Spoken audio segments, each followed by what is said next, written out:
баардыгын ойлогон, чисто эле өзүнүн кызыкчылыгын жөнтөгөн ойлогон эмес. Токтоп турмак да мына анда давайте анда териштире эле мындай кылалы, тигиндей кылалы депчи. А булар антпей эле биз салабыз кылабыз деп. То, что он взял госакт и присвоил себе вот эту дорогу, которая у нас существовала 70 лет, это уже незаконно. Мен ниетте болгондон мен каршымын. Казам десеңиздер мен келип жатып алам. Чын айтып атам. Байке төшөгүм алып келип жатып алам. Милиция чакырыңыздар, потому что сиздердин частный собственность, бирок менин да акым бар. Бул жерден жакын казганга сиздердин акыңыздар жок.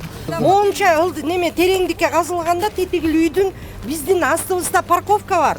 8 канча метр немеге кандай доо кетет? Как бы в плане законодательно, юридически, им сейчас не подобраться, да, претензий нету. Единственное, вот... По очереди. Үйдүн кыры могу жерде бүтөт. Мына. Күн эртең тактан чыгат. Бирок мен буну калп айта албайм да. Саламатсыздар, урматтуу Стоп Беспредел медиа порталынын көрүүчүлөрү, кызматыңыздар Кайрат Кенжебаев. Биз 2 күн мурун ушу Алинур групптун курулуп жаткан буякта курулушуна каршы чыккан жашоочуларды чыгарганбыз. Анан бул биринчи күнү саат 5те кайра жолугушуу болмок. Ошого келдик. Бүгүн болсо ошо тиешелүү бар документтерди ошо Алинур групптун директору көрсөтмөк барынча. Казар эмне болот? Бар документтер келди да бар эле. Көрсөттүм. Магарам эмне прокомментируешь? Эмне экен, кандай экен? Ну, тут такая ситуация. Застройщик получил вот положительное заключение госэкспертизы, есть АГЗ. Ну, это на первый этап, да, я так понимаю? Да, первый этап, да. Это что такое первый этап? Первый этап – это первый этап строительства. Вот единственный вопрос, там, это на этом у вас только первый этап будет, да? Нет, у нас и второй этап готов, например, и тут. Второй этап – это как второй подъезд отдельно будет или как? Нет. Или один блок отдельно? Нет, первый этап – это полностью конструктивная часть. А, конструктивная? Да, а второй этап – это, получается, наружные сети. Да. Ну, как бы в плане законодательно, юридически, им сейчас не подобраться, да, претензий нету. Единственное, вот и с жильцами разговаривали, и вот с председателя ТСЖ о том, что сейчас, так как уже обратили заявление в прокуратуру, да, будут устанавливать прокуратура, если действительно в свое время, да, это не когда они приобретали, это когда там первоначальные собственники, если действительно был по генплану здесь дорога проходила, если установят, что действительно своевременно предоставили в свое время частным лицам незаконно, тогда уже органы прокуратуры будут обжаловать и, как говорится, изымать муниципальную собственность данного земельного участка. Если же нарушений нет, тогда, соответственно, единственное, чтобы строительная компания по нормам, да, в соответствии с требованиями градостроительного законодательства, строила, чтобы, как говорится, инсоляция не мешала и так далее, были пожарные, санитарные разрывы. Вот именно комментарий в данный момент такой. Но в настоящий момент мы не от всех госорганов получили ответ. Допустим, еще с архитектуры нету ответа, с мэрии нету ответа. Единственное, мы получили сейчас с Госстроя. Но Госстрой почему-то нам ответил, что никто еще не обращался о начале строительства, и вы, наверное, не регистрировали еще, да, у них? Вы там неправильно указали. Не Алинур группа, а просто Алинур. А, вы идете как просто Алинур? Да? Не, Алинур групп. А вы написали Алинур заявление? Нет, мы Алинур групп. Не, вот ваше ТСЖ показывал мне заявление. Мактазар, ага чейин силер курулушту кыла бересиңер, карталган кадастырдар. Качан бүгүн деп атпайбы, бүгүн же эртең катып баштайсыңар? Бүгүн только мусор тазалап бүттүк, эртең казып баштайбыз. Буларга түшүндүрүп атат, бияда по-любому нарушение бар кезинче, булар ошону угуп атат. Нормальный строительный компания болсо токтолу, анда бизде сүрүштүрөлү деп, эмесин токтотуп, сүрүштүрүп кылат да. Булар ошону айтып түшүндүрүп атса деле болбой атат да, жок. Короче, биз алганбыз, минткенбиз, тигинткенбиз делечи, өзүнүкүн коё элечи. Мындай эле. Мына юристтер айтып атпайбы, баардык документ бар. Айтып атат го бул деле. Эмеси уже нарушение тияктан сүрүштүрүш керек депчи. Вот ошол жактан сүрүштүрүш керек. Булар ошону вот ошо айтып атат. Бул айтып атат. Да, я пока им надо. Да. Надо там выяснить то, да? Булар ошо нормальный строительный компания болсо, мындайчы, мындай. Добросовестный, мындайчы, мындай. Баардыгын ойлогон, чисто эле өзүнүн кызыкчылыгын жөнтөгөн ойлогон эмес. Токтоп турмак да мына анда давайте анда териштире эле мындай кылалы, тигиндей кылалы депчи. А булар антпей эле биз салабыз кылабыз деп. Буга чейин болуп келгендир, ладно, мындай башаламан стройкаларчы мындан кийин болбош керек да. Тиякны Турция бизге чоң үлгү болуш керек да, мындай чоң. Мындай жакшылап салыш керек. Буга чейин болгон нерсе дальше эле мындай кыла берсек оңолбойбуз да. Качан оңолобуз? Оңолуш керекпиз да биз да, чынак болуп. Туурабы? Сиздер эми эмне кыласыздар? Баягы чогулуп айтсаңыздар. Эмне? Эмне кыласыздар эми? Например, да, булар Г-образный болуп салабыз деп атышат да. Бул үйгө күн тиет деп айтып атат да. Өткөнкү выпускта ошону бизге түшүндүрүп берсинчи азыр. Кантип 10 этаж үйүнүн күнү бизге тийбейт. Точно биздикинде эле болуп түшөт экен да байке.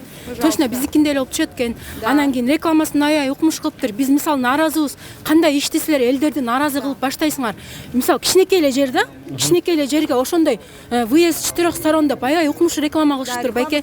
Жөн эле рекламасы бир укмуш. Ошол үйдөн эле бияка буларга көчүп кетким келет, бирок выезд 4 сторон дегенде кандай 4 сторон мен түшүнбөй атам. Анан кийин жерин тар, пожарный безопасностька жооп бербейт. Биз жакта күндөр тозот. Өткөндө бул жакта мен кошуналарым айткандай карыган адамдар бар, жаш балдар бар. Бизди ойлобой чырылдатып, көңүлүңүздөр тоок болуп, аябай нааразы кылып баштаган ишиңиздер жакшы куруп бүтсөңүздөр дагы кийинки келген адамдар айтат да. Биз мисалы эмне деген үй алып алганбыз. Алган адамдар разы болуш керек. Жакшы жерден алган экенбиз, ушу компанияга рахмат деп. Алар да кийин башкаларга реклама кыла турган болуш керек да. Мисалы биз нааразыбыз, туура эмес эле кылып атат байке. 2 жыл стройка болсо, вот шум да бизге болгон таасири кандай болот? Үйгө такыр залакасы жок дейт. Будет этот котлован да будет копать да. Ошондо кандай болот? Бул жерди сатып алып атканда они поняли, что тут по генплану жол өтөт деген, они были в курсе, да? И несмотря на это выкупили вот этот участок. Эмне дейсиз эже мынакей? Эртең баштайбыз деп атат котлованда чейин. Эми балдарчы жаш балдар экен да. Жакшылап таразага салып, ойлонуп, мына могу үйдө 88 квартира бар. Ар бирөөнүндө 2ден киши болуп эсептегенде да 160 кишини нааразы кылып, наанат болуп баштабашса жумуштан келечекте кандай болот өздөрү таразага салып ойлонушту. Мен ошону гана айта алам азыр. Биринчи февралда баштайм деген болчу. Ну не так. Балдар дети байтикте барансыкта килеген гектарлар бар. Ошол жакта отуруп заңгыраган коттедждерди салгыла. Силердин өнү өскөнүңөргө биз эч каршы эмеспиз. Болгону биздин үйдүн алдына салбагыла. Разрешительный документ алардан мурун биринчи бул кошуналардан согласие алып, по идее закон боюнчачы. Мыйзамда андай жок. Зыйманда бар да кандайча биз деген Кайсыл жерде жазылып турат мыйзамда? Үй салам десең кошулаган 3-4 кошунан биринчи уруксат. Сиз алып келип көргөзө аласызбы? Кошунадан барып уруксат алыш керек. Мыйзамда мондай жазылган. Жок, эжеке мына коопсуздук жөнүндө сүйлөшүп атпайсызбы? Коопсуздук. Мисалы мына түштүк тарабында сизде терезе турат. Буга чейин берде застройка болбосо, могу жерде доор ачылбаса, пожарный машина келип кантип сизге терезеңизге чыгат эле. Мисалы бул жерге там түшсө, могу жерде доор болот. Алдагы жерде площадка болот, эжеке. Мына эмнеге подкуп ачылат, берге спецтехника келеби? Мына азыр эле эжеке айтып атты эле. Жок, Кандай кылып тийгизесиздер? мына үйдүн кыры эжеке, мына грубо, мына фундамент турат. Токтосоңуз, байке, мына токтосоңуз. Токтосоңуз. Меники тети экинчи этажда. Байке, бир сөз мен айтып коюмчу. Турсаңыз жок, байке, сиз аял киши эмессиз, мына по очереди. Үйдүн кыры могу жерде бүтөт. Мына. Күн эртең менен тияктан чыгат. Бирок мен буну калп айта албайм да. Мына күн мына бул жактан. Буяктан батат. Ошону айтып өтөйүн эжеке, угуп турсаңыз. Күн могу жактан чыгат, абеттен кийин бул жакка өтөт. Күн бияктан чыгат, бияктан чыгат. Санпиндин требованиясы боюнча жилой комнатага 3 саат тийиш керек. Жайдын күнү 2,5 саат, кыштын күнү тийиш керек эжеке. Үйдүн высотасы канча болот? Үйдүн высоты канча болот? Үйдүн высотасы мондой эле болот. Ушундай болот. Жок да 40 метр бар да. 40 метр бар да. Эмнеси 40 метр? Высота. Жок, 40 метр эмес. 35 метр. 35. Силердин үй дагы 35 метр, э? Балким да мына азыр. Байке, мындай да жөнү. болсо мына эмнеге площадка салып берет эми, балдарга эчтеке эмне Жок, балдар жөнүнө коюп турачы азыр мынакей азыр проблема азыр. То само мыйзам чегиндечи, биздин тамчы мындай да жөн айтат. Мыйзам чегиндечи. Ошо могу высоткун многоэтажный домдордун сыртын монтуп курш албаш керек байке. Ачык туруш керек. Сиз мисалы өзүңүздөн мыйзамды талап кылбай атасыз, бирок башка бирөөдөн кечиресиздер, мынакей экскизи барбы? Тен алып келсеңиз көрөйүк да. Көрөйүк да, мынакей бар экен үйдүн кандай көрсөңүздөр, түшүндүрүп берип коюңуздарчы. Мына. Мына силер алган участканы көрсөңүздөр. Мен бир сүйлөп коюнчу байке. Айтсаң. Мына үй параллельно турат, Санпиндин требованиясы боюнча могу бетме-бет карап турган үйлөрдөн бытовой разрыв 14 метр талап кылат. 14 эмес бул. Азыр байке мен сүйлөп коюнчу. Сиздин Бул жер 20 метр чыгат эжеке. Мына күн мына могу жактан чыгат эртең менен. Мына түштөн кийин монуп чыгып турат. Мына. Сиз күндү башка тараптан чыгарбай атасызбы? Байке, тараптан чыгат сиз. Эжеке, мен күндүн каяктан чыкканын мен сизден талаша албайм да эжеке. Жок, Күн бул тараптан чыгат. Мына күн чыгыш. Күн чыккан менен аз данный момент бизге саат 12де күн тиет да. Күн тиет. А уже мына 12де мына дом уже тозуп турат бизде. Уже тозуп турат. Мына саат аз данный момент 5тен өттү. мына биякта дом артында вот көрбөйсүзбү никак байке мен бир айтып коеюнчу. айтканда эмне биз көрүп турбайбыз жашап айтып жүрүп атпаймынбы? Мына сиз азыр мен айткандын башка сөз менен айтып атасыз. Эртең менен чыгат деп атам. эртең менен күн Түштөн кийин тийбейт бул жака өтпөйт. 12'de күн тиет могу жакта Азыр по проекту силерге мол үйдү салса болот болчу, моуну ни в коем случае сала албайт болсоңар, бирдин аякка салсаңар болот. даже никак бу жерде бул Морекинде салынган үй салынгандан кийин П-образном виде мындайынан салыш керек да үйдү. Дагы ошо өзү вода момундай салганга уруксат Бара жоқ. түшүнө албайт эмне силер ушу именно ушул жерге келип ушул жерден үй салабыз деп атасыңар. Потому что бул участокта аябай көп адамдар отказ кылган да. Многоэтажный дом салбаңыз, частный дом, могу жерге частный дом салам десеңиз, сизге окшош эле соседтер келет. Каерде көрдүңүз? Кошуна келип. Айрыкча кыргызча. Многоэтажный менен бунун айырмасы бар да. Айырмасы бар. Кыргыздар бири-бирин батырбайт да байке, эң обидный жер. Ошо айтып атпаймынбы мен моңгол ойлу деп дальше кете берели ушул. Мына азыр могу жерге частный дом салсаңыз, эртең келип кошуна сизге жалоп берет. Могу бурч менен силердин могул үйдүн ортосу 14 метр. Могул деген эме вообще эме жок. Силер казсаңар могу жерди, казсаңар могул үйдүн жанына 8 метрден эле казсаңар могул үй эмне болот? Ошону айтам. Эмне болот? Позаконучу мол үй еще законный да. Могул бурч канча болот? Морекин вообще не закон. Моундай салса болот. Хорошо, могул канча метр? Сиз Могул ортосу канча метр? эксперт болгон силерде алдыда байсаң 14 метр. Мына биздин могул үй турат. Хорошо, могул разрыв, а могул 2 разрывда тиги бурч канча метр? Бул эжеке, бул бытовой разрыв, бул пожарный разрыв. Экөөнүн Хорошо, айырмасы. могул жерди Бул казасыңар да жакта силер. терезеси жок эжеке. Жок, казасыңар да терезеси жок, анан 10 этаж үйдү казбай эле салгантасыңар. Жок, ал казылат. Казылганда буга трещина кетпейт деп Жок, атасыңарбы? жок. 8 метрден кантип кетпейт? Кетпейт эжеке. Ой, ужас. Мына ушул жерде эле турат силерде. Эгерде бул үйдүн астына бир 3 этаж терең кылып туруп казсаңыз, балким кетиши мүмкүн. Эми эки эме парковкага эки этаж. Уровень парковка болот. Бир уровень, бир. Бир эле уровень. Мына. Кандай бир уровень болот? Бир эле этаж го. Байке сиз ажиотаж кылбай турсаңыз, мына. Бир эле этаж. Мына. Кайсы жери бир этаж? Могул жер бир этаж болобу? Могул бурч 8 парковка. А биягычы? А бул жагы мына биринчи этаж кетет. Мына. Тоже бир этаж полностью. Нет, он этаж болот. Нет, я Мына, насчет бул этого биринчи этаж. парковочных мест имею в виду. Подземный парковка бир эле этаж. Минус 1 болду. Понятно, вы же будете сколько метров ылдый? Жок, минус 1 дегенде бир подвал кирип атпайбы. Ошо канча метр? Ошонун ылдыйынан да болот да. 4 метр. Ошондой тоорлы казатта байке силер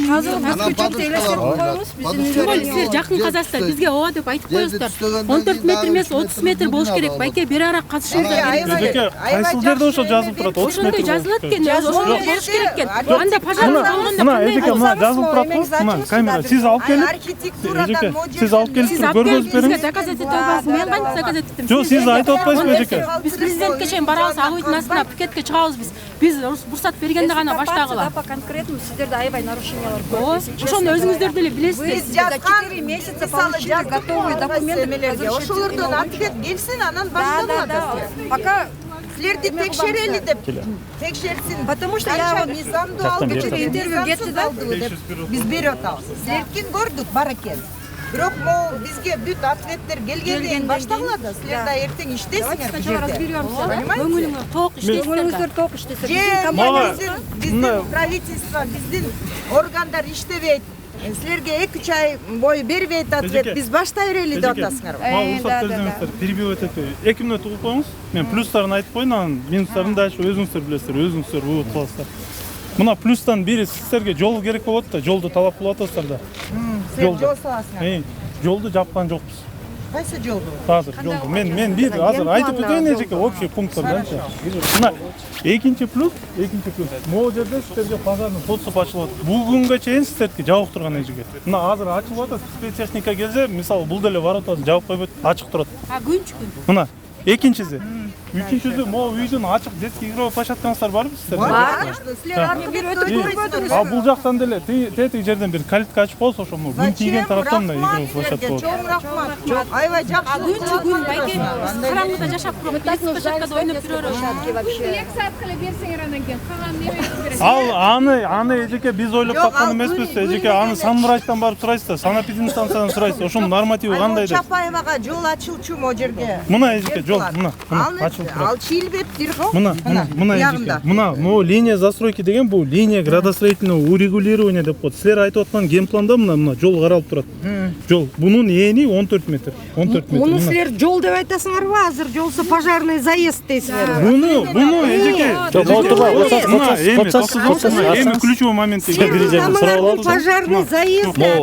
Мына жерде 2 эме турат, мынакей 2 ворота турат. Ошондо силер ушул жерде жабык болобу? Криптив байке мына болуп турсаңыз. Могу кызыл линия турат го, мына кызыл линия тартылып турат.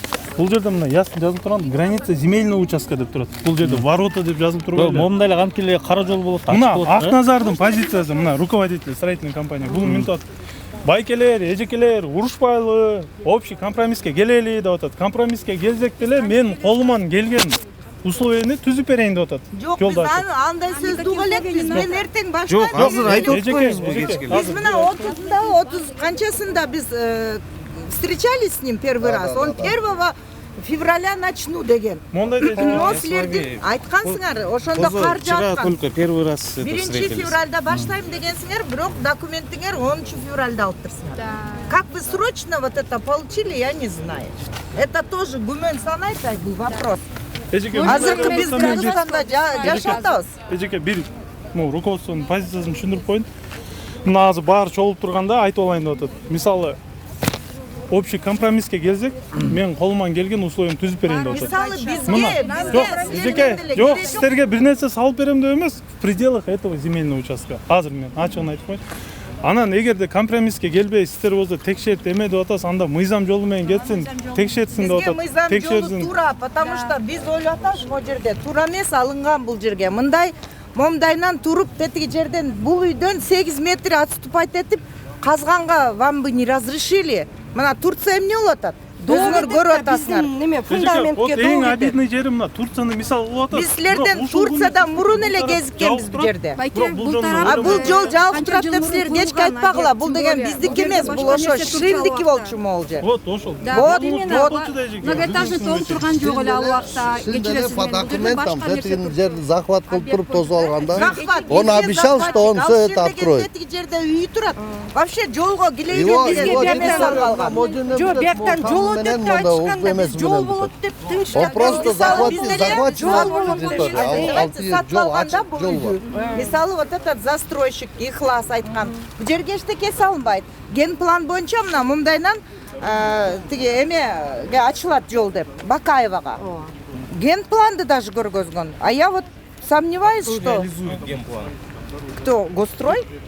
А кто Бишкек? Вот везде вот так, везде бардак. В одно пишут в другом. Поэтому давайте нормально надо проверить, а потом начинать. Генплан боюнча кичине түшүнүк киргизип коеюн эжеке.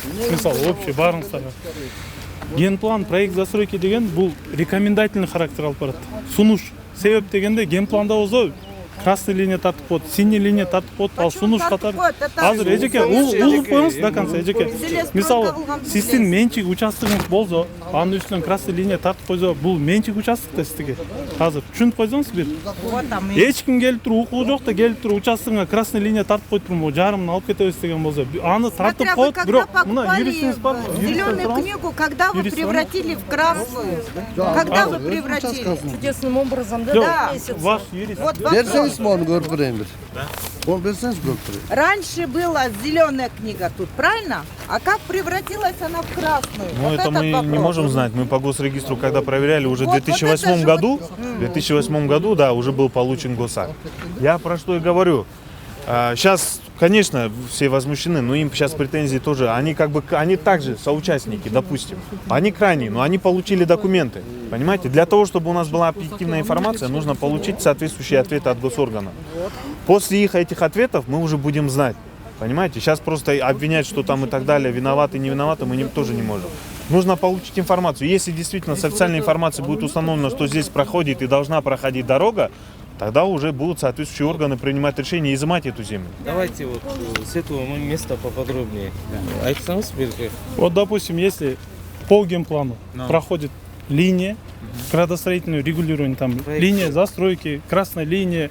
Государство, по идее, сначала должно уже возместить или компенсировать данный земельный участок. Правильно же? Да, конечно. Да. Вот линию застройку поставили, мы на эту линию застройку ничего не застраиваем. Можете это людям объяснить? Имеете в виду, если дорога Вот, здесь? они же говорят же, вот по генплану здесь дорога стоит, по генплану здесь дорога предусмотрена. Но, эдеке, любой жолдың жээгинде красная линия бар. Бирок ал градцеветтин одобрениеси менен чечилет. Градцевет бир киши чечпейт. Норма канча метр красная линия протяженности? Айтып берасызбы? Красная линия Ли- бизде канча жок. метр? Ал красная линия ал бир эле түрү болбойт байке. Жок, канча метр? Уксаңыз да, сиз канча метр деп токтосоңуз. Вот ты знаток, я не знаю, допустим, вот айтып жатырсың. Жок, ал красная линия көчөнүн категориясына жараша берилет. Дороги районного значения, городского значения.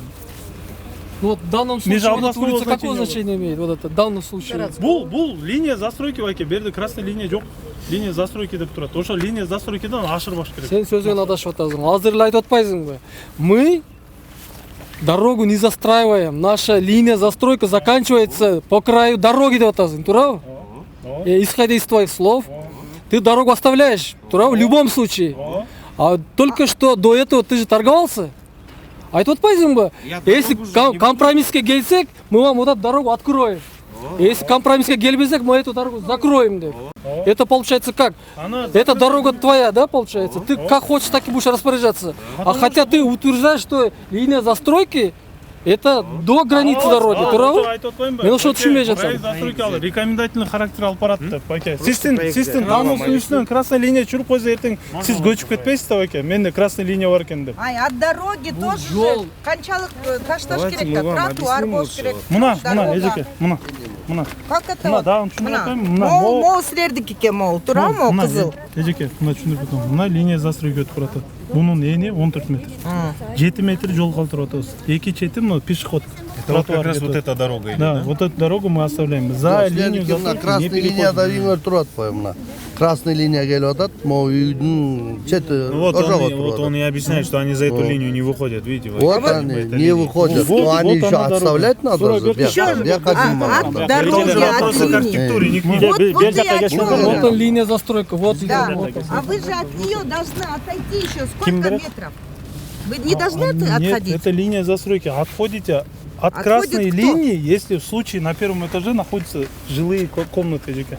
Биринчи этажда жилой комната Ну, болсо не красная знаю, линия. А у вас от коммерческие любой помещения У будут? нас коммерческие помещения, и это не красная линия, это линия застройки. линии, хорошо? Да. От любой линии застройки, любой, А и потом этот 2 хозяин, и метра этот туда он должны еще отходить. уходит. Там 4 метра или Эжеке, там какой-то. это межучастков, Эжеке.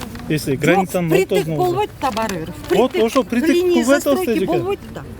К линии застройки Жок, притик ну, болот. Азамат, Красная ты линия утверждаешь, если так, я так сделаю, если Да. так, то вот так сделаю. Как ты тогда можешь вот эту линию застройки, если у тебя вот здесь по краю дома заканчивается, но жолду захочу я могу закрыть, захочу могу открыть. Как ты утверждаешь, мы что түшүнбөй жатам, да?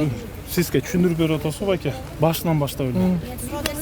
Вот ушул Мисалы, азыр биз муну оспаривать этип, бул сиздин жерде государственный органдарга кайрылып, соответствующий, алардын заключениясын алсак, ооба ушул жерде жол бар болчу, жол өтүш керек, силердин үйгө коркунуч жаратып атат деген алсак, сиздин кеткен мунака расходуңузду государство оплачивать этпеш керекпи кайра? Ордуна тургузуп бериш керекпи? Госбюджеттен кетиш керекпи сиздин акчаңыз? Расходы им не государство будет оплачивать, они уже с бывшим собственником будут сами. Собственниктен сатып алып аткандан кийин булардын кандай тиешеси бар? Сатып алып кетип калды да. Жок, Акназар, сен азыр баштайм деп атасың строительный Собственник работаны, не продавал. а мы хотим с тобой до конца бодаться кетип калды, у него вопрос закрыт уже. Вид на горы, могул жерде Нет, жол, если мындай у вот них это изымут землю деген. из-за строительства дороги, А кийин сен сам будешь расходы свои. Очень близко. Первый Магара. минус это вы очень близко подходите к нашему дому со своей Магара, стройкой. давайте мы Это вам уже объясним. трещина, Мы может на быть, дороге это- не строим, мы дорогу оставляем. Нет, я это понял. Да, и люди, наверное, поняли. Бар көрсөтүп коюңуз анда. Түшүнүктүү четте бар. Азыр жерди көрсөтүп атат, бул куруп жаткан Алинур компаниясынын өкүлдөрү ушул үй кандай чөт баарын жашоочуларга түшүндүрүп берсе. Могул жерден баштап. Буяктан баштап курулабы? 8-70 алда кырынан бул кырына чейин 8-70 бул үйдүн могул бурчу. Могул жана айтып аткан бурчу. Могул бурчу. Ой 1.70 еще плюс 8.70. балкон бар. Мояк менен И ориентировочно. Мына могу жерден акыркы үйдүн бурчу могу жерге түшөт экен. Жок, бу биринчи этаж ошакта болот, экинчи уже балкондон чыгаргандан кийин. Мына балкон чыкса кирби. А жок, бир бети Канча метрге казылат ошондо ылдый? 8 метр деп коет. Азыр могу жерден маңстап. Жок, билбейм. Жок, булардыкы парковкада бар экен да. Парковка. Минусовый этаж 5 метр ылдый казыр. Минусовый еще андан ылдый экен. И анда ошондо 1,5 метр, 1,5 фундаментке метр подушка, по-любому подушка кетет. тияк. Фундаментке по-любому Андан кетет. кийин анан түстөп туруп, анын баары түстөп Анда могу жергечи эми элестетсеңиздер, могу дубал менен 10 этажга чыкканда могу үйлөр вообще күн көрбөйт. Анда соседтер стол коюп алып чай ичсе болот Могу экен. балкон менен, могу балкон менен. Могу үйдүн балкону ошо. Балкон менен балкон. Байке, могу жер түшүндүрүп коесуз, могу жер түшүнбөй атат азырчы. Азыр ошондо үйдүн бурчу мояка келип атпайбы? Могу бурчу Жаңар ошакка. глухой болобу ошондо. Ошондо жер менен түзүлө кетет да. Мына үйдүн кыры алда бурчтан 8.70 бул жерден. 8.70, анан bundan анан бияка Азыр байке мен бир сүрө кой сураны очередтен сүрөйм. Мына үйдүн кыры мына могу 8.70 алда бурчтан качасыз. И анан кийин дальше бул тарапка кетет. В общем, монун терезесинен бунун терезесине чейин 20 метр расстояние болот. А могу жерде айнек болобу? А могун айтып атасызбы? Бул жерде айнек болот. Биякта жок. Бул жак глухой болот, ооба.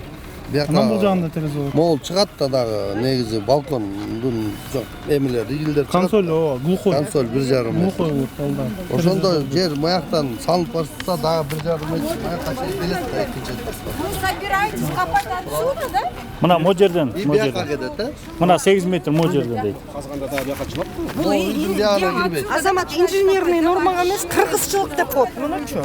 Инженерный нормага жооп бербейт. Аял башым менен без инженерного образования моунча неме тереңдикке казылганда тетигил үйдүн биздин астыбызда парковка бар. 8 канча метр немеге кандай доо кетет? Кыргызчылык это не инженерные эти исследования. Конструкторлордон барып сурасаңыз сизге түшүндүрүп берет. Если бул үйдүн парковкасынан терең казып салсак, да, могу расстоянияда мисалы 2-3 этаж астына түшүп кетсек, зыяны болушу мүмкүн. Бул үйдүн систем парковкасынан ниже түшүп кетпейт бунуку. Никак. Байке, мына жерден аябай эле жакын эмеспи? Анан бизге жармаштырып эле сала бербейсизби анда? Азамат, сизге кошуналга, корккон жоксуңарбы силер? Эртеңки не боитесь за жизнь людей, не боитесь? Вот серьезно, вот адам катары мага жооп берчи. Коркпойсуңарбы, могу Турциядагыдай кеп болсо кандай болобуз деп мындай адам катары не ради денег. Эжеке, Турция менен азыр могул үйдүн кандай тиешеси болот? Огромный тиешеси бар. Жана обломкинин астында ошо туура эмес салынган үчүн тамдар. Жана 130 коррупционерди камады Эрдоган. Ошонун баары мына ошо биздин застройщиктер болгон застройщиктер. Эжеке, сиз жакшы эле экенсиз, бирок могу камерага аябай көп сөз сүйлөтүп алып атасыз. Жок, мен күйүп атам, серьезно, Азамат, күйүп атам. Сиз азыр мондай сөйттүп. Мен ойлоп турмун, сиздерди мына жактан каза ташыйт деп. Не бияк деген не деген анда? Почти что эле мен мына ошодо байкем эмне деген бул? Ушу жерди куруп, үйдү сатып, балдарыңыздарды бакканда кекиртегинен тамак кантип өтөт? Ошо чоңойгон балдарыңыз кандай адамдар болот, байке? Бизди какшатып коюп ушундай кылсаңыз, жер титирөө болгондо кандай болот? Биз эле өзүбүздүн жашообузга гарантия бере албайбыз да. Турцияны мисал келтирбесек, каякты мисал келтиребиз? Американы, Италияны, Испанияны, жакын Турцияны айтабыз да, байке, элестетсеңиз, жапжакын кырат кез. Эртең буну биз казып, биздин аркы жолдорубуз, үйлөрүбүз эмне болот анан кийин? Мен ойлоп турмун, сиздерди оны арактан казат окшойт депчи. Шишкам жакын экен. Шишкам жакын да, байке, сиз өзүңүз эле ойлонуп көрсөңүз, өзүңүздүн мейиздин ортуңузга өзүңүздү коюп көрсөңүз, сиз ушул жерде жашасаңыз, мен келип сиздин ордуңузда туруп, үйдөн жерден казам десем, сиз кандай болот элеңиз? Ошондой да турабы, байке? Эмес да, байке. Сиздер барып, кимден акчаны сатып, жерди сатып алсаңыздар, ошолордон акчаны требовать этип берди, бошотуп коюңуздар. Болсо берде жол болсун, болбосо эчтеке болбой эле койсун, байке. Бизде өзүбүздүн жашообузду төбөкөлгө сала албайбыз. Биз ойчубуз боюнча бул жерге только 1 этажный же 2 этажный нерсе курулса болмок экен да. Сиздер кантип 10 этаж курганга уруксат алдыңыздар? Вот этот вопрос нас вообще мы спать даже не можем, да? Уже башталды эле эч нерсе, могу шумубуздардан даже спать не можем. Думаем уже. Балдарыбыз бар үйдө. Мен могу 3-чү подъездге кандай күн тийгиз бересиздер? Ошо жагын ойлоп, когда вы покупали вот этот участок, о чем вы думали? Пожалуйста, о деньгах, что ли? мен мектеп болгондон мен каршымын. Казам десеңиздер мен келип жатып алам. Чын айтып атам. Байке төшөгүмө алып келип жатып алам. Милиция чакырып бериңиздер, потому что сиздердин частный собственность. Бирок менин да акым бар. Бул жерден жакын казганга сиздердин акыңыздар жок. Карасаңыз кандай эме кыласыз? Кантип жүрөгүңүз чыдап, балдарыңызды багып? Мен түшүнбөй атам мен, Байке. Жок, менин суроом, азыр эми проектти чийдириптирсиңер, полностью Г-образный кылып. Эми элдин ушунча нааразычылыгын угуп, ар кандай инстанцияга кайрылып атабыз биз дагы, туурабы? Ошолордун баарын көңүлүңөргө алып дегенде проектиңерди өзгөртсөңөр болобу, башкача кылып? Ал өзүкө сиз айтып аткан нерсенин ордуна ушундай жеңил болсо, аябай оңой болсо, өзгөртүп туруп, параллельно анда то же самое, мисалы сиздерге түшүндүрүп отурбастан, эме кылып отурбастан өзгөртүп коймок. Азамат, силер вышестоящий өзүңөрдүн компаниянын немелер руководительдерге биздин немелерди полностью донесите. Биздин жооптордун баары келип, макулдашып, биз менен анан баштасаңар өзгөргө эле акча жагынан туура го. Силерге жакшы баштабай тургула. Неге? Баштап алып, анан акчаны вложение кылып алып, анан токтоп заморозить этип койсоңчу акчага күйөзүңөр. Бир пример мына. Мына домду көрдүңөрбү мына? 6-7 жыл болду турат. Хозяиндары келип мен өз көзүмөн көргөм, намаз окуп кетишет ошол жерден. Хозяиндары сатылганда. Разрешение бербейт мынакей турат мына. Көргөзбөйсүңүз камерамен onu наркы домду. Көргөзбөйсүңүз. Чырылдаган адамдарды койсо биз ашып кетебиз. Ошондо сиз ойлонуңуз. Мен ойлоп турмун, сиздер ону жактан казат окшойт депчи. Эмнеден десе мен азыр ыйлагым келип атат, Байке. Азыр бул жерде Алинур компаниясынын өкүлү директору Акназар айтты, азыр эртеңден баштап котлованды казып баштайбыз дейт. Бирок жашоочулар үйгө жакын казып баштай тургандыгына байланыштуу аябай нааразычылыктарын билдирип атат. Эгер каза турган болсоңор ушул жерге келип жатып алабыз деп атат да, милиция баарын чакыргыла деп. Эми ошол талаптарын азыр компаниянын директорунан айтып көрөбүз. Кандай жооп болот, аны азыр көрө жатарбыз. Мен эми күтүп жата бермек белем. Мен деле иштешим керек, мен деле үй бүлө багышым керек. Мен деле колумда көп адам иштейт. Обязательстволорубуз бар, кредитный линияларыбыз бар, ошолор жабыш керек. Бул жерде эми мен деле адамча келип бардык документтерди берип атам. Например, магарам юристиңер келди, бүт баарын түшүндүрүп бердик. Буну, например, 2 жумадан кийин, 1 айдан кийин сөзсүз ответин алат. Ушул эле ответинчи, ушул документтери бар экен деген. Биз заранее эле ачык айкын оригинал документтер менен көрсөтүп берип атабыз. Анан кийин кандай нааразычылык, бир компромисске келели деп алдыңыздарга түшүп атабыз. Өткөндө деле келип бул жерде сүйлөштүк. Анан саат 5ке дедиңер эле, 5ке келдик. Анан билбейм, биз мыйзам бузбай атабыз. Экинчи этажда Байке, күндү биз жаппайбыз. Мен аша күн көрбөйм азыр. Биз деген могул үйдүн сейсма эмесин биринчи эме түшүрүш керек. Жок, эжеке, неме болбойт, зыян болбойт. Зыян болот, сары таштар түшөт. Үйгө кантип зыян болбосун? Үйгө тишпей эле турачы, жөнүнө сары таштар жөнүнө түшөт. Упуранып эле түшөт. Отряски эле олар түшөт. Уже. Трамбовать этесиңер да туурабы? Бетон куярдын. Уплотнение грунта кылабыз, конечно. Бул азыр уплотнение грунта эмес, жол салып атканда жөн эле жолду түзүп аткан кезде же кандай үйлөр титирейт. Эми бизде деле Байке опыт бар, үй салганда. Эми ошолерди учитывать этип бардык силерге недовольство эч кандай стройкадан зыян алып келбейбиз. Ошону гарантировать этебиз. Ошол. Анда эртең котлован казып баштайсыздар. Ооба, баштайбыз буюрса. Анан жарым эмеден токтоп калып, разрешение болбой калып, акчаң күйүп кетсе эмне болосуң? Алла таалам ол күндү мага келтирбей эле койсун. Алла таалам деле карайт да, мына справедливо экен. Биз пример көргөзүп, наркотте домду көрдүм. Канча жылдан бери турат, курулбай. Ал жителдер ушу жалып турат болгон. Байке, сиздин ниетиңиз өзү негизи начар. Кандай начар таксыр көргөзбөйүн сизге мына. Мына дом өтсөңүз. Жок, ниетиңиз өзү начар экен. Мен бирөөнү алып кеттим. Кудай сактасын, сен Жок, азыр биз түшүндүрүп айтып атат мен. Сатып алган бул деле. Сен өзүңдү талкайсың. Түшүнбөйлөчү. Байке, мен сиз менен сүйлөшүп. Мен как будто сен менен сүйлөшкүм келип атат. Сүйлөп эле. Вообще мен сени көргүм да келген жок азыр. Мындай кылайлы. Сунуш бар да. Мынакей, сен азыр чыгаша кетире элексиң анда. Бир мык кага элексиң, туурабы? Мурунку ээси менен барып туруп сатып алган келишимиң жокко чыгар дагы акчаңы плюс моральный компенсацияңы алып ал.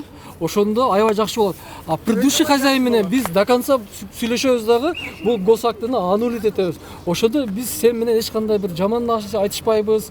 Анда мындай кылбайлыбы? Себеби сени алдап сатып жиберди. Он ввел тебя в заблуждение. Анда мындай кылбайсыңар. Ошол акчаны мага силер коюп бергиле. анан ал менен дальше соттошуп жүрө берди. Эмне үчүн биз эмне үчүн мен ага барып туруп потому что ал бүт документин баарын жасап, подделка кылып, анан сага сатып атпайбы. Сен как мен сени как жанагы добросовестный покупатель катары айтып атамын. Ты можешь пойти, расторгнуть, возврат кылып акчаңы. Без ущерба башка жакшынай жерге салып кетсең болот. А биз бул жерде теги предыдущий хозяин менен до конца соттошобуз. Потому что какой-то бір иностранец купил эту землю, потом перепродал, там 10 раз или 1000 крат и спокойно ходит себе, да? А берде ушунча 100 адам бала чака менен 300-500 киши менен жабыркка отуруш керек экен, кышында күн көрбөстөн. Туурабы? Жок, туура эмес силердики. Неге туура эмес? Туура эмес да. Сен айт да, ты меня ввел в заблуждение.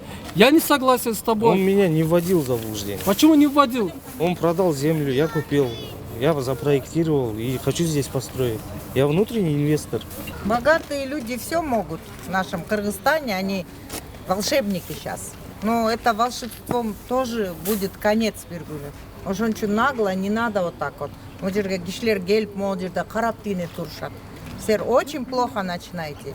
Могу жерден килеген дороганы алып алган киши тетигиге притык. Бүт бардык. Эжеке, если бы эта дорога была бы открыта, да, например, полгода назад или месяц назад, и я пришел бы, закрыл бы, огородил бы, вы бы ко мне претензии могли бы предъявить. Но этой дороги вообще никогда не было. Было. Докажите то, что... Вот же, вот он, советский асфальт, вот он дорога. Да, по генплану мы оставляем эту дорогу. Мы оставили, мы там же не строим же. Хорошо, ну дорогу. Да, оставили же дорогу. Тогда мы оспорим тот вопрос, что тут проходит дорога, и вы будете вот сюда строить. Оспаривайте, это ваши же права. Анда жол болбой эле койсун, биздин үйгө монтип ызычуу болуп төрт түшкөндөн көрө түстүрсүн да үйү. Жолдун кереги жок анда. Пожарный заезд болсун, бутага пожарный заезд 8 метр түшпөзүн деген болот. Стройко түшпөзүн. 8 метр. Бияктан 16 метр отступать эткенин Да, анда отсюда бы строил бы. Бул жак участок сиздики эле, Лучше он туда дорогу. Полный вот это огороженный, это наш участок. А здесь что будет по вашему? Нет, огорожен полностью здесь не пока ваш прорабский. участок. Это просто... Нет, потом же опять дом же будете строить, Не правильно? будет. Мы его просто снесем. Благоустройство там, по проекту там.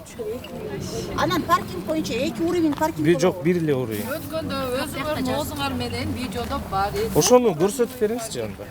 Хорошо, көрсөт. Канча расход? Ошол жерден 2 уровень деп мен эч качан айткан эмесмин. Проект боюнча эч сураган эмесмин. Акназар өзүң мына дорога есть Эми деп алдыгынын мындай баары калда тең турат. Дорога. кайым айтышып атат да, эмне эмне болот эми булчу? Эртең сиз жумушуңузду баштайсыз. Баштайм. Магарам. Теперь ответ от государственного учреждения, да, будем ждать, да? Да, сейчас Всё. делайте нам надо дождаться ответа, а потом мы будем уже думать в зависимости от ответов. Если есть нарушения, будут предпринимать соответствующие меры. Каждый орган. Конечно, каждый орган. Если прокуратура выявит нарушение, что действительно дорога есть, но они вот дорогу, допустим, они показывают, они дорогу не закрывают. Единственное, они вот впритык по этому, да, будут строить. Если архитектура, если да, впритык к дому, ну не то чтобы впритык, ну близко, да, соответственно, к дому. Если архитектура считает, что нет нарушений, тогда надо уже действие архитектуры обжаловать, понимаете? В том, что есть искать соответствующие нарушения с их стороны и так далее. Если есть нарушения вообще о порядке выдачи данного земельного участка, тогда уже прокуратура должна выдавать предписание, судиться и изымать данный земельный участок. А они уже как добросовестные приобретатели будут предъявлять претензии первоначальным собственникам. Поэтому пока не получим ответа от госорганов, никаких выводов конкретных делать не можем. Сизге Мактанза мырза, эртең ишиңизди баштайсыз. Мыйзам чегинде барын баштап, котлованды баштайсыз. Ооба, Кудайым буйрса баштайбыз. Сиздер эми эмне кыласыздар? Бу эртең баштайм деп атат да. Бүгүн адатты кылабыз да. Эмне кылмак элек? Эмне кыласыздар? Элдер эмне кылып атат, ошону кылабыз биз деле. Түшүнүктүү. Мына урматтуу көрүүчүлөр, 2-3 тараптан уктук эми. Калган эми эртең убакыт, мезгил көрсөтөт да эмне болорун. Кийинки көрүдөн көрүшкүнчө саламатта болуңуздар.